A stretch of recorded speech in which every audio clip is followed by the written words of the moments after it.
So, Henry, take me back to 2013. Your mother has just been diagnosed with a rare form of cancer for the second time. Yeah. And she's going through chemotherapy. You're 27 years old. What's the conversation that made you decide to start a hospice company? It's so interesting because the way that conversation started, my mother worked for another hospice company. And so at that time, I'm going back and forth to DC trying to, come in with her, be supportive while having to go to DC because I had a recruitment government contracting firm that we had started right out of college. So that was starting to pick up. So I'm going back and forth. And at that time, I didn't know what my mother actually did for a living, right? I had pretty much no clue. And so she was what I would call an administrator of a hospice company. So I'm like, all right, Mom, like, where are these people, right? You work in healthcare, right? You've been going through this now for, I feel like we went through chemo and radiation for a total of maybe 8 or 9 months. It was an extended period of time. And finally, I'm like, well, where are the people that work with you, right? Like, you're going back and forth to the hospital because you're sick all the time. You're coming in here for these treatments. I haven't seen anybody. I said, who are they? She told me who they were because I had spoken to the owner before, only because, as we go back, I'll get to it, but because I was the one staffing that business for him, but I never really knew what we were staffing for. He just needed nurses. And so they never came. Welcome to the Black Father's Pulse, the podcast where fatherhood meets purpose. I'm Dr. Alvin Thomas, clinical psychologist and professor, here to guide you through the multifaceted journey of Black fatherhood. Please note, the views expressed here are my own and not those of my employer. But get ready to dive into the dynamic world of Black fatherhood, where we celebrate the highs, tackle the lows, and share plenty of laughs along the way. Let's keep the pulse of fatherhood beating strong and vibrant.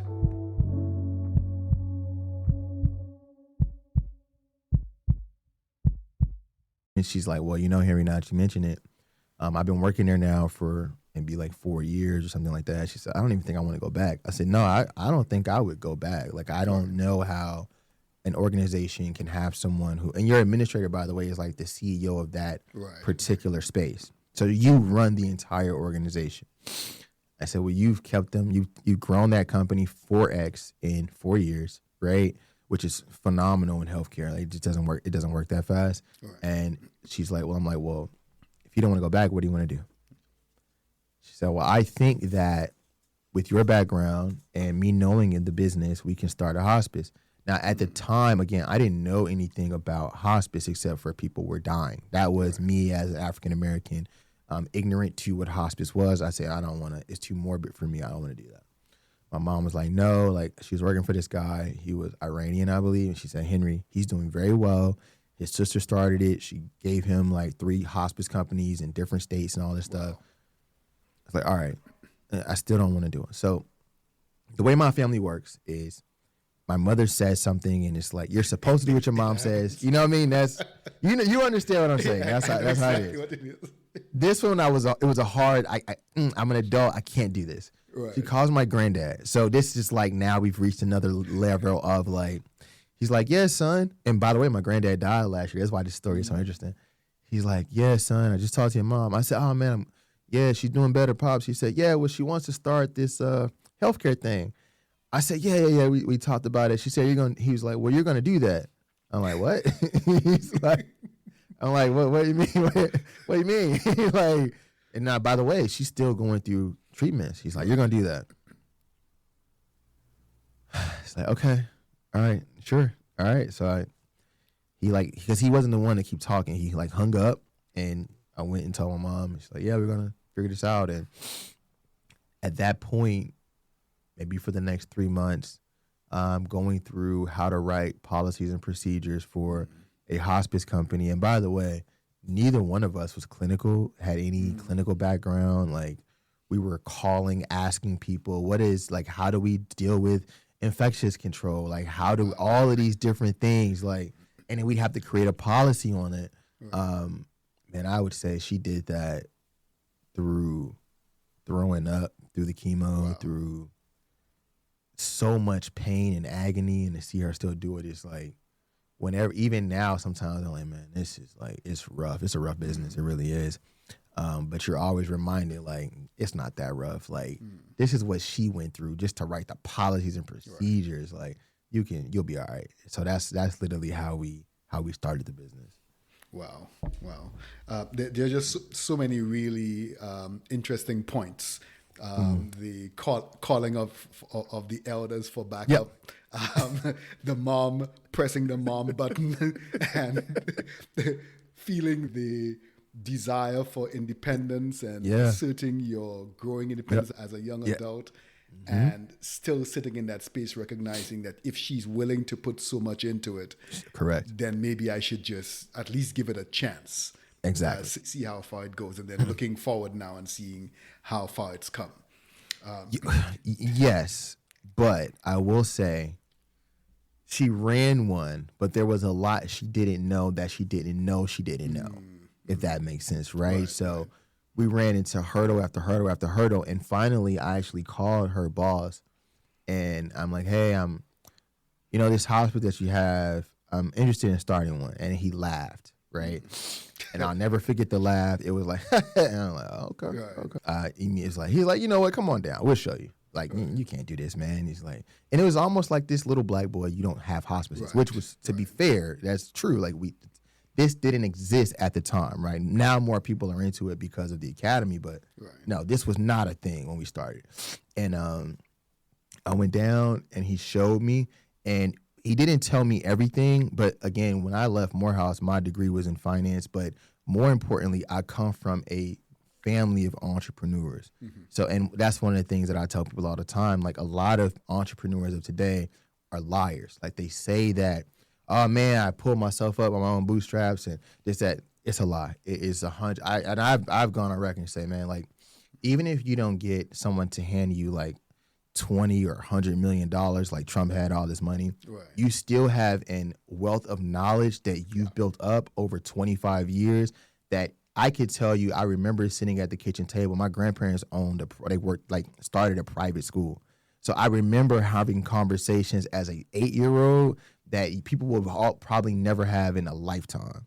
Like I remember hearing payroll concerns. Like I remember that all the time. So it is very different when you have that type of background. So when he told me, he laughed. I went down there. They showed me a little bit. He didn't show me all the numbers, but he showed me enough to where I was like, oh, okay, this is actually not that difficult.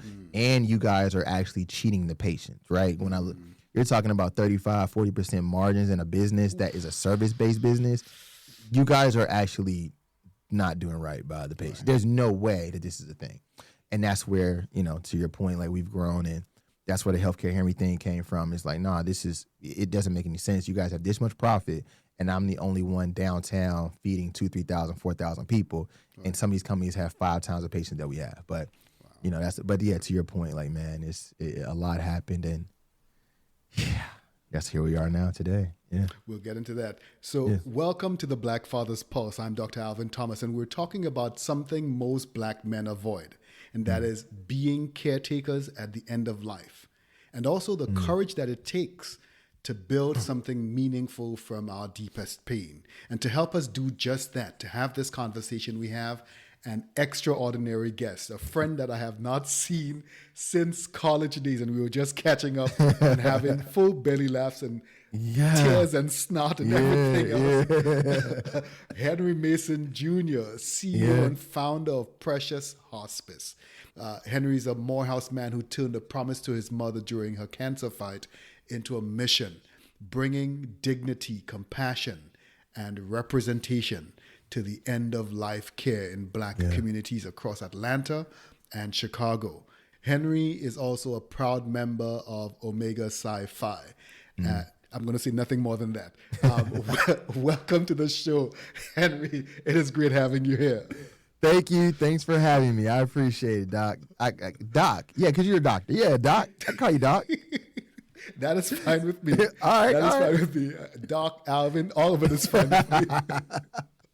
So, I'm one of those people where, and we were just talking about this they got this thing now in California where it's like, if you're an MD, if you're not an MD, you can't even call people doctor in certain settings anymore. And I'm like, what? Bruh, like a doctor is someone who achieved the highest in whatever subject that they went into. Just because they didn't go into medicine does not mean that they're not a doctor, right? And it's not confusing anybody because you wouldn't walk into a hospital and say, I'm Dr. Alvin Thomas without saying doctor of what, right? It's Exactly. like, Not to mention the actual history behind the use of the term doctor was actually doctore, which is teacher. yeah, So a doctor was never a medical doctor.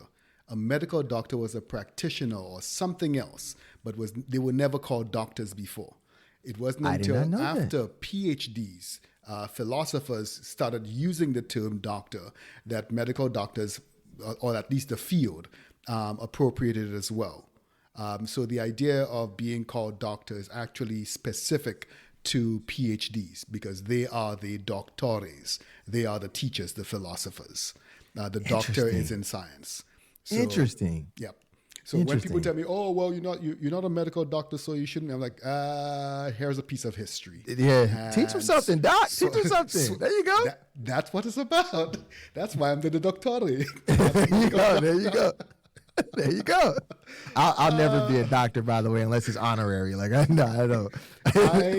I see an honorary degree in your future.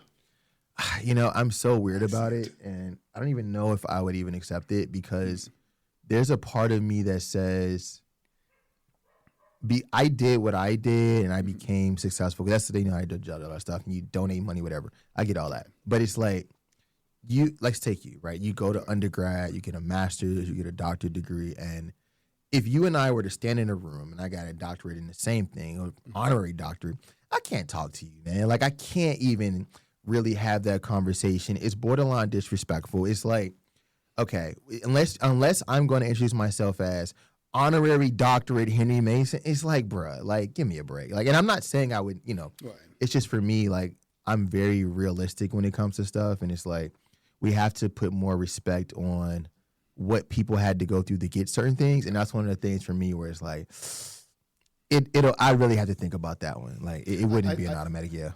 I think some people misuse their honorary doctorate and just say that I'm a doctor, and they don't follow it up to say, well, what exactly is your doctorate in? Because as an honorary doctor, you cannot say I have a doctorate in clinical psychology, or a doctorate in philosophy, or a doctorate in math, or a doctorate in finance. You can say I'm a doctor. I have an honorary doctorate, or a doctor of letters. A doctor of letters just means that we recognize that although you didn't do the deep level study for a particular area, but your life experiences have contributed significantly in this particular area. So you might get a doctor of letters in whatever, and people automatically know that this is a person who did not study, but this person has achieved so much, has contributed so much that they've made an impact on society, or at least on a community. So I see one coming your way. All right. When it comes, take it, because by then you would have done even more work than you're doing now. I got you. I appreciate that. That's very uplifting. Look me up when they make the call. Look me up. I got you, and we'll have this clip so I can play it like there you before. Go. Yeah, I like that. I'll do that. There you go. So you weren't just starting a business. You were talking about that pivot from the tech solutions company that was successful and moving into this space that was going to pull from some of the resources and skills that you had, but was also going to reveal some significant gaps of knowledge, gaps of expertise that existed in this specific caregiving space. So while you weren't just starting a business, you were also actively caring for your mother through treatments at that time. What was it like to hold those dual roles? Yeah, I've actually never been asked that, which is interesting. I've never been asked that. It was tough. It was tough. I had experienced loss in my brain and in my mind anyway, maybe once, which was my grandmother who died in 2003. My mother, this was her second bout with cancer. Originally was in 2010. It was the first one, which was when I was trying to finish college, or finish college, whatever. And then this time around was different because the first time I was in school, so I wasn't like actually there all the time. I would go back, but they kind of kept a lot of what was going on away from me so that I could, in their heads, just focus on my education and get through the curriculum in front of me. However, this time I was there. Like I saw it. It was in trying to open a business. It did two things for me. One, it gave me a different type of appreciation for life, right? Because my mother was young, even when she died in 2022. But in 2013, what was she, 50 years old or something? Like, she was young. That was young. That was young, man. That was young. Wow. And what she had, carcinosarcoma, we knew it's supposed to come back every 6 to 7 years. Okay. And so 2010 and then 2013, and they're like, all right, it's going to come back in 6, 7 years. But if in fact she can get through this chemo treatment, which we'll get to that whole thing later. But I'm trying to do that and take care of her. And that was the first time where I witnessed my mother say, because Black mothers have this pride thing, right? It's like, I never want my son to have to wipe me after I go to the bathroom, right? Not because I wouldn't do it, but in her mind, she's like, I don't like that. Like, it's not. And I remember once I was cleaning up after she threw up, and she was just so embarrassed. And I'm like, yo, like, I'm certain you cleaned up for me after I've thrown up or something, right? It's not that big of a deal. But she just could not get past it. And she always said, if I get sick again, I'm not going to go through chemo again. She said, I just can't take this. Like, I can't deal with it. I never want to have to go through this again. I'm just going to. And I'm like, we're just going to essentially die? Again, this is me ignorant at the time. She said, maybe, I don't know, but I'm not going to do this. So trying to start a business and then going through that. But the difference with my family, and this is when I say a lot of people who start businesses are liars. And I don't mind going on record saying that. I had a lot of help, right? It's a lot of us have a lot of help, even if it's not just financial help. How that group of people thinks is very different. It's a huge community, right? So people coming by, people helping all the time. And it's like when they're coming by, doctors would come by the house, they're friends of the family. And I'd be like, oh yeah, while you're here, I really need a medical director. And like, you're just here to see my mom. I'm like, but I really need a medical director. And they're like, what? I said, yeah, I never did hospital before. Well, can you be my medical director? It can't be like saving lives. You can save a life, you can keep somebody comfortable. That was my thought process. Right. And they were like, and that's how I got my first medical director. She was like, yeah, okay, sure. Literally, lady went to my church, come visit my mom, and she becomes my first medical director, just like that. So the stars kind of aligned for me that I think for the average person, they don't have access to those types of resources. And you also don't come out the gate paying, $1,000 a week to a doctor that, you're not even making money yet. She's like, just pay me when you can, which was a blessing because we didn't get paid for 3 years, which is a whole nother story into how the racism and just straight up hate they have for young minorities starting these businesses is just like, it is egregious, if you will, right? So having to go through that, but being able to get through it and my mom being able to see it start, in my opinion, is what helped push her through those treatments because it gave her something to look forward to, right? It gave her something to look forward to. And I think that thing, if I could go back and do it again, I always say I would not be an entrepreneur. I would never do this again. Like, I would never. If I know what I knew now, like if I knew that back then, there's no way. But I think for me, like, to do that, and I believe it gave her extra 9 years. I believe this thing alone gave her 9 years of life. It's just been phenomenal. So, but it was hard, man. It was hard. Yeah. But once we got open, maybe 3.5 years later, I was like, okay, I like this business. I like, because for me, it was never about, it's public, I guess, whatever. But I remember the first time I made $1 million, and I was like, dang, that's $1 million. So I was like, okay, well, I'll take 40 grand home, right? That was my thought process. Right. Like, if I can take 40 grand home, shit, my apartment is, $700 a month. I split it with 2 people or whatever, right? I could function with that. Right. And when I did that, I was able to go into people's homes, and instead of me having a $5,000 couch and living the high life, we can go into people's homes who maybe didn't have insurance and didn't qualify. We were able to do more for the community. So it really made me view the world differently, and then it allowed, I guess, the universe to say, if he's willing to do this with this, what would he do with 10 times that or 20 times that? And that's kind of how, like, I believe my life has played out, simply because of that thought process.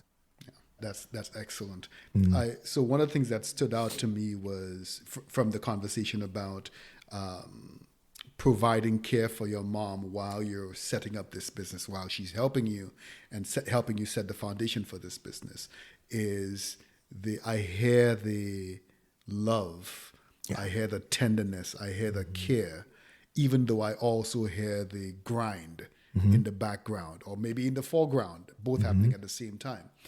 Black men generally, just men in general, are not socialized to be are socialized to be providers and fixers and protectors, but caregiving requires something a little bit different. It requires vulnerability, patience, presence. How did you navigate that? Was that easy to step into? No, it was, like you said, I was raised to be a provider. That is, I say this all the time. I was raised to go to school, get a degree, figure out how to make some money, and take care of your family. And my granddad was like that. My dad, who passed in 2022, it was interesting growing up. He wasn't quite like that. So my situation was different. My mother's side of the family was the one that did really well financially and created these businesses and things. And my dad's side of the family just wasn't quite like that, right? So that was more of the empathy, compassion. Like, it was a different type of side that I got to see.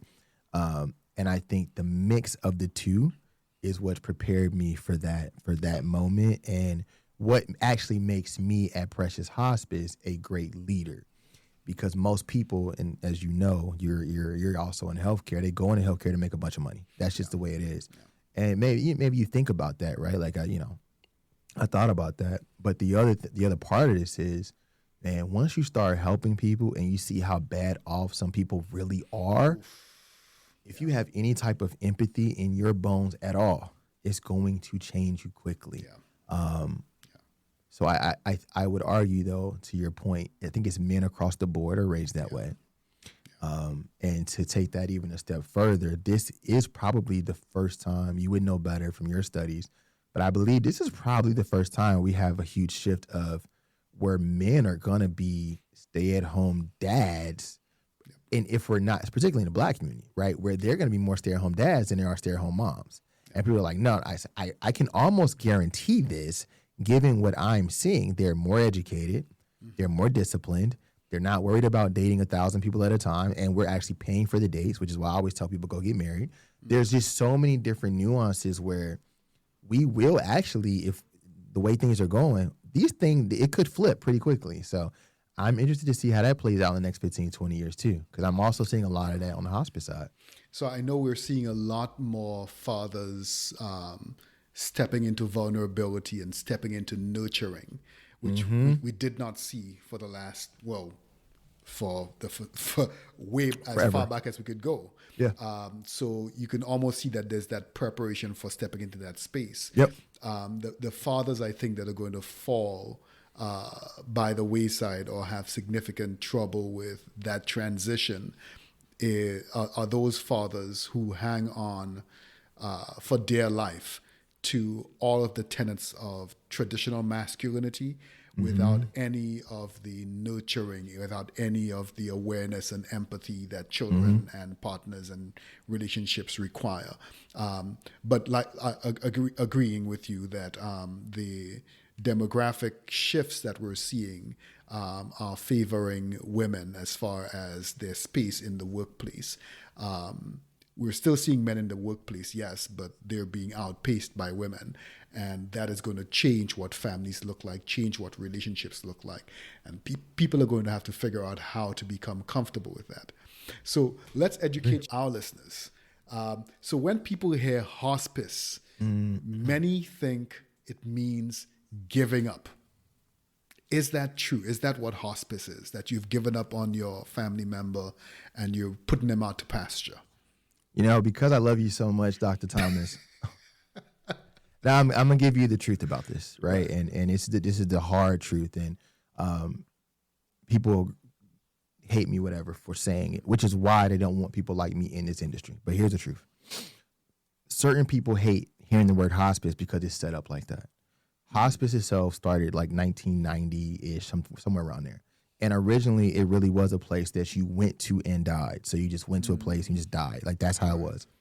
And then the guy, I don't know if I can say his name, but he actually was a senator in Florida who was one of the first hospice owners who extended the program to where they can go home and take money away from, I guess, Medicare, commercial insurance, from paying the hospital and pay this hospice company a bulk, monthly rate or daily rate to send the person home. On the flip side of that, we were given a 180-day average. So this is where this comes into play. And this is why certain people think hospice means death, and other people where you get past presidents who are on hospice for 2 years with a net worth of $5 to $20 million. This is why. Everyone that qualifies for hospice can have their insurance pay for hospice. That's the number one thing to remember. So it's one of the things that has pretty much no barrier to entry for the patient. If you have insurance, you can get, even if you don't have insurance, we can probably get you Medicaid. Medicaid will help pay for it. But we have an average. So for every person that comes on and lives 360 days, I have to have one person live 1 day to average out 180 days, or I have to pay money back to the government for my overages. So what they did, which took them about 10 years to do, was they convinced minorities, low-income families, that hospice is just where you go, you just die at home, and you got like 2-3 days left. And what that did was gave them the people, because we only gonna get the same amount for everybody for the most part. Let's just say $170 a day, whatever it is, for that county, you're gonna get that. But you're also gonna get that for your low-income families or your high net worth families. But we gotta pay for your medications, your supplies, your equipment, all your nursing visits. So high wealth families, they don't need all this shit. Right. Just being honest, they don't need all this. You're still gonna get your money to manage all their care. So they say, we'll give this person 360 days and go to this community and give them 1 day or a week. And that way we can average everybody out. Right. So then you come back to 2026. Well, wait, why are we afraid to put mom on hospice? Because they're going to kill her? They're going to give her morphine and kill her. I said, no, when you signed up, you were already uncomfortable and passing away in the next 72 hours. So they knew that, and that's how they were able to start that morphine regimen. So here we are, and that's why they best they can. They keep me out of these spaces, because even if they let you in, we don't know what he's going to say. So now it's like, damn. But that's the truth. That is actually the truth. That's how we grew the business, based on telling people the truth. And so what's the difference then between, because the other word I think people hear and aren't quite understanding it is palliative care. Yeah. What's the difference between hospice and palliative care? So hospice in itself is when someone is actually passing away and they're supposed to have 6 months or less to live. However, they can no longer be doing curative measures. So they're going to get anything from a CNA in their home 3 to 7 times a week, an RN 1 to 2 times a week, social worker, bereavement care person, and they get the equipment, the supplies, the incontinence supplies, and they get the medications. They get all of that. But the person on palliative care only gets, for the most part, there's extra stuff. For the most part, you're going to get a nurse practitioner visit once a month, because we're just an intermediary to help you if you need more pain medication or something like that while you're still going through chemotherapy. 90% of the time in our community, palliative care patients could be hospice patients. They just aren't, the families aren't ready to hear the word yet, because they immediately think, well, this person's going to die. And that's essentially the difference, yeah. So we're entering palliative care when we should be in hospice, when we should be getting hospice care very often. We are, but other people are not. Other people, they're entering palliative care much sooner, because they're looking for palliative care as a way to get pain management while they're doing chemotherapy. But those people, that chemotherapy can actually work. We caught your breast cancer stage 1, stage 2, not stage 4. And then that's us still holding on for hope to try to do those things. In reality, a lot of the times, and I guess I'm not supposed to say this, when people like us, we're doing chemotherapy in stage 4, my question to people is always, what type of life do you want to live if this does not work? Right? If I told you, my mom, let's not use a random person, my mom. Right. We 2022 of April 2022, she passed. August, I knew. August of 2021. She told me she was having this pain in her joints, in her bones, when she was walking her hips, as well when she was walking on a treadmill. I said, I know what this is. I immediately knew what it was. And she's like, well, I'm like, what are you going to do? She said, well, I'm not doing chemo anymore. I said, that's probably the best decision because at this point she's like 130, 120. Right. She's 5'2", she's losing weight. I said, well, this is August. We won't say anything for a couple months. Let's see how it does. October, she lost about 10 more pounds. I said, okay. So, Mom, we sat down because she and I were the only two that sat down and talked about it. I said, you're not doing chemo. You already told me that. I said, and she said, well, I think I'm looking at about 4 to 6 months. I said, I say 3 to 4, maybe 5, right? Because this is what we do every single day. I said, maybe 5. She said, I think that's about right. I said, well, don't tell anybody because if you tell them, they're going to try to force you to go to chemo. And if chemo doesn't work and you try it, you'll be dead by December. Mm-hmm. This is really how this is why so many people, this happens to them. She said, all right, I think you're right. We're not going to do anything. She said, all right, cool. So this is your plan. You don't want to go to chemo. You told me it's 2013. She said, yep. I said, okay, perfect. Then this is what plan is. What do you want to do for fun? We'll set all this stuff up. She said, I just want to be at the house and chill. Perfect. That's easy. We'll bring everything to the house. Her best friend came down and lived with her for, the last few months. And that's all she wanted to do was hang out and chill. And she got to do that. And I genuinely believe had she done chemo, she would have died by December. But she lived to April. And the quality of life from August to, I would say, early April, like she died the 23rd. My son was born April 9th before she passed. I would say she went down April the 6th. So she had a lot of time to just live and just be free and do what she wanted to do. But I can almost guarantee had she done it, she would have died in a month or two, maybe a 2. So the piece that really catches me, I mean, there's a lot that you say that really tugs at the heartstrings and it sounds really great and positive.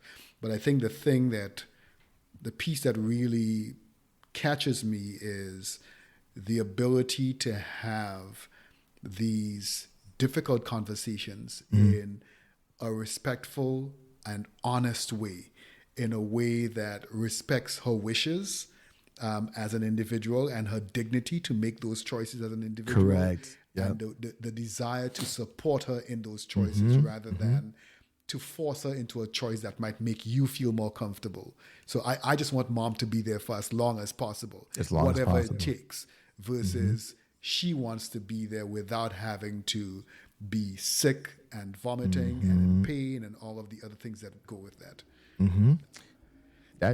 That's pretty much it. And I think to that point, that's why you have a lot of people who are like, how they're going to kill me. She can't go to treatment anymore. And we're like, if you take her to treatment, you're pretty much running a higher risk than her just being on hospice. And being on hospice, right, a lot of it is, I'm a Christian. We can't play God. But I can tell you what the data says. Like, and the data says where you are, you're low energy, you're not eating, it's not likely that you're going to get through this. And you don't have to be a doctor to know. I can pull thousands of patients that we've had, and I can tell them the same thing. And I remember a patient, and she was, because it works the other way too sometimes. And I remember a patient, she was 55 maybe, breast cancer, and she didn't want to do the surgery or any surgeries. And I said, at your age, you sure you don't want to try it? She comes to me, because they come to me and they're asking me questions as the minority hospice, and I'm not selling them, which is true. I tell them the truth. At 55, I think I would try. That was my response. Like, I really think I would try this. Like, I think you should try the surgery. She says, no. I said, you've never had chemo before. You've never had radiation before. I think I would try, right? And I'm also telling her, given where you are, you probably only got 6 months, but you're so young, you're strong enough, you might be able to get through this. She was just tired of living. Yeah. She just, but I appreciate people coming to us to get the real truth, harsh truth, that, to your point, even medical doctors a lot of time, hopefully they I say this, they get mad at me, but it's true. They don't like to have a lot of those conversations. No, they or don't. They're trained to save, right? They just say everyone is not. Sometimes mentally they don't want to be saved, and physically they can't be saved, right? And that's kind of how they have to start viewing these cases, case by case basis.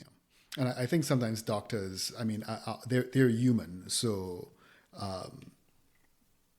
you have the expertise and you think you know what is best for the patient based on your expertise, Mm-hmm. not based on the desire of the patient, not based Correct. on the lived life of the client. So you Correct. could tell the client, based on what we know about the data, if we take these particular measures, you have a 60% chance of living for another 2 or 3 years. But your body's going to be different because you might have to have a surgery and you're Mm-hmm. going to have to take some meds to deal with this other thing. And you might have to, Mm-hmm. and the patient is saying, you know what, 52, I've seen my kids, or I've seen my kids grow up. I've seen a couple of grandkids, or 52. I think I'm good. Mm-hmm. Or I just don't want to deal with this anymore. Mm-hmm. And some doctors are like, but why would you? Why wouldn't you? Yeah. And again, the idea is it is not your choice. Not your choice. It is not your choice. It's leaning into the dignity of the individual, allowing the individual that dignity. As fathers, as sons, when should we begin talking with our families about these end of life care choices? As a father or as a son? Either or both. As a father, I'm probably talking to my kids, unless I'm assuming I'm healthy, right? Right. I'm probably having real conversations with my kids around 18, maybe even 16. I'm going to say mid-high school because they can comprehend things a little bit better. Look, they're not mature, but more mature. I'm not having it with a 10-year-old. Right. And what you'll find is things like wills or trust, or which I tell people is something totally different, life insurance, right?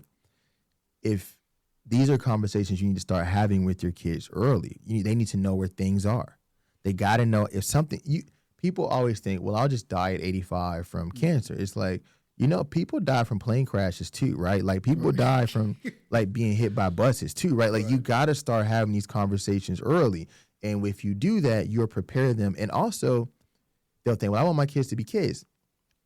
Your kid's going to forget that they had this conversation and go back outside. But at this moment, it does change how they view things. Like it changes their brain. My grandmother died in 2003 and she was on hospice. And again, goes back to my situation. My director of nursing, my first one, was my grandmother's hospice nurse in Chicago. So just full circle, ended up being my mom's best friend, came to Atlanta shortly after we moved down here. So I just had so many things to fall into place, beautifully for me. But I would say 15, 16, they're mature enough to drive. That's important because a lot of things are at stake when people are driving. They're probably mature enough to have this conversation and at least hear it, understand it. And if you're sick, maybe even earlier, but that's probably going to be on a case-by-case basis. Interesting. So I know one of the things that you mentioned at the beginning was the underlying, sometimes more overt, racialized experiences that you've had in that industry, both with patients and with other providers or with other people in that space. You mentioned specifically in another forum that you've had patients leave after discovering that you were a young black man who owned the company.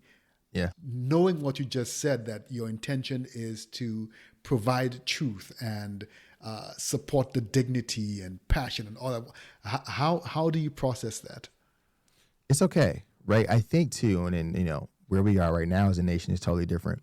And where we are right now is something that I've been, for lack of a better word, professing for 7 to 8 years. I saw this coming, right?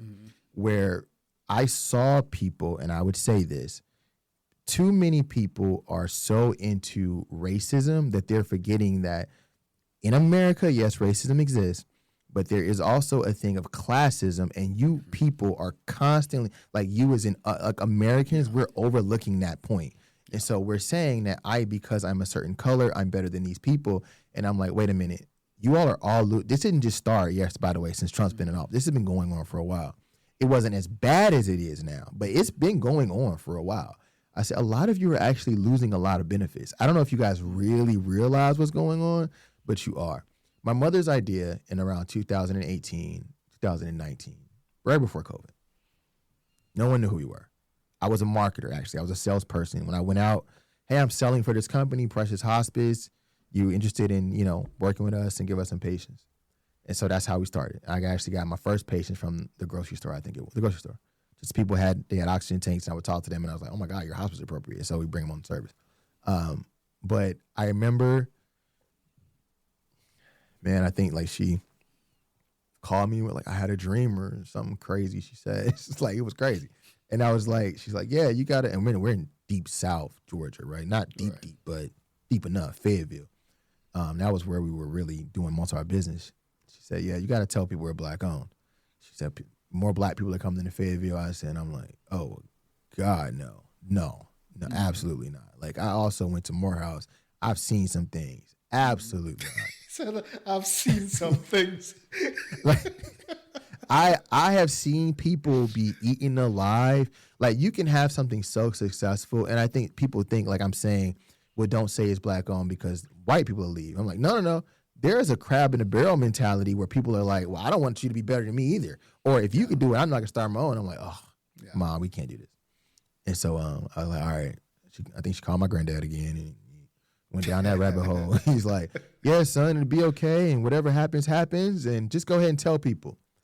I think I made an announcement, and we weren't like super into social media at the time. So maybe it's like a brochure or a newsletter or something we sent out.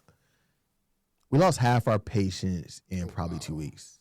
Oof. They transferred to other hospices. Wow. Yeah, it was like the great migration from Black owned. Like, we're not doing this. Like, and I'm like, yo, like, and so. And these were not just white patients; these were Black and white patients. A little bit of both. Yeah, probably. Wow. I don't remember exactly, but there was a little bit of both. There was some of both. Okay. I mean, it was not just. It was all different ethnicities, if I'm being honest, right? So it wasn't just that, but I just was like, God, why would we do that, right? But then you fast forward to now, or during COVID, everyone's trying to find this Black owned thing because, or not even Black owned as much as I went to more, and I believe that racism exists. I'm not saying that, but there is a classism part that plays into everything, and now that people are starting to understand, like, well, no, poor is poor. Mm-hmm. They were looking for people who they feel like better represents their reality.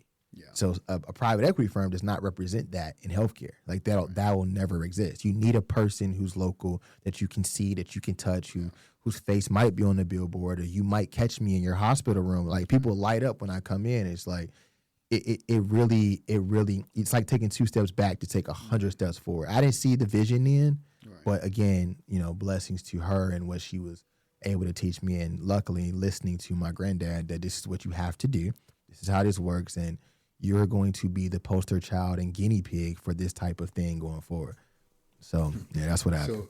So maybe I should take out the Black in the Black Fathers Post podcast, and I will get a lot more large an audience. No. I would never do that. Yeah, I would never do that. Like, I will keep this even if I have 5 followers. And I can show you how to grow it. It's just so time consuming. It's a full-time job, right? And I think people, it's interesting. Like, I remember because I feel like we got lucky.